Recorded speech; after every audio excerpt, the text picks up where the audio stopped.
Chegamos ao final da carta de Paulo aos Gálatas. Confesso que foi um estudo intenso, mas maravilhoso. Foi emocionante ver a história de Paulo e os seus leitores, o relacionamento que existia entre eles. Quantas coisas percebemos ali.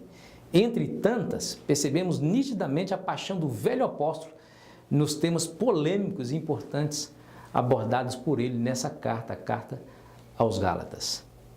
Paulo, como Isaías, Jeremias, Oséias, que são profetas do Antigo Testamento, chama ao povo ao arrependimento, a fim de colocá-los novamente no trilho do Evangelho. Ele ecoa as palavras de Jeremias.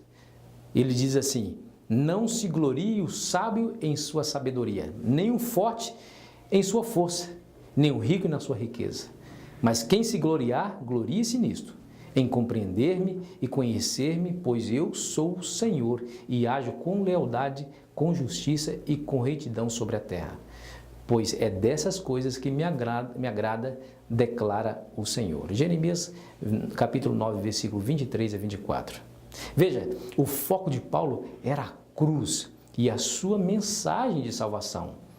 Nela, ele deposita toda a sua confiança. Aliás, a cruz é a fonte de toda a sua glória.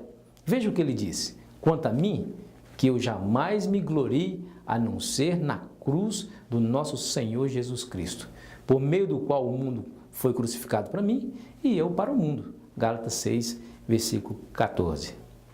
Vamos mais uma vez estudar a lição da Escola Sabatina? Tema de hoje: da própria mão de Paulo.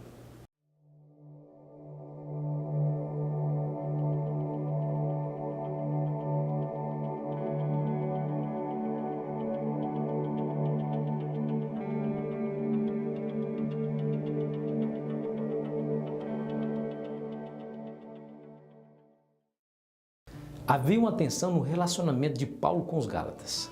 Isso é claro e está demonstrado no corpo de sua carta e também no uso das expressões duras, negativas, que ele dirige aos seus leitores.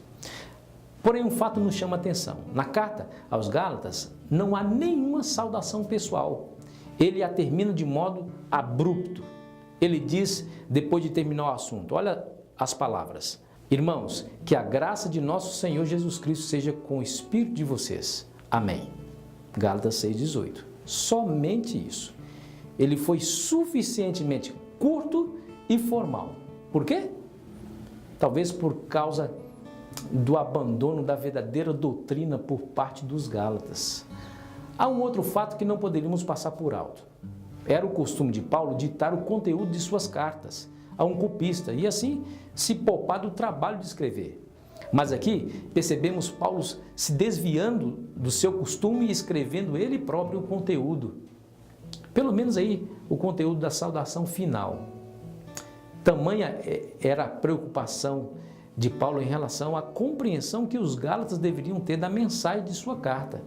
Veja com que grandes letras estou escrevendo de próprio punho, Gálatas 6, verso 11. Por que Paulo escreveu esse parágrafo e por que o fez com letras tão grandes? Bom, há diversas explicações, mas talvez a mais provável seja porque o apóstolo queria enfatizar a sua mensagem, como se dissesse: entendam isso, como se sublinhasse o texto a fim de que saltasse aos olhos dos seus leitores. Ele queria que os seus leitores prestassem muita atenção aos seus ensinamentos. E não somente isso, mas também que os mantivesse sempre no seu coração e na sua mente. Acima de qualquer coisa, Paulo desejava o bem-estar da igreja. Ele escreveu o que escreveu porque queria vê-los viver livres no Evangelho do nosso Senhor Jesus. Não desejava que desviassem rumo à compreensão torpe, desvirtuada dos judaizantes legalistas. Ele os amava e esse sentimento motivou a sua preocupação. Tremendo exemplo para mim e para você.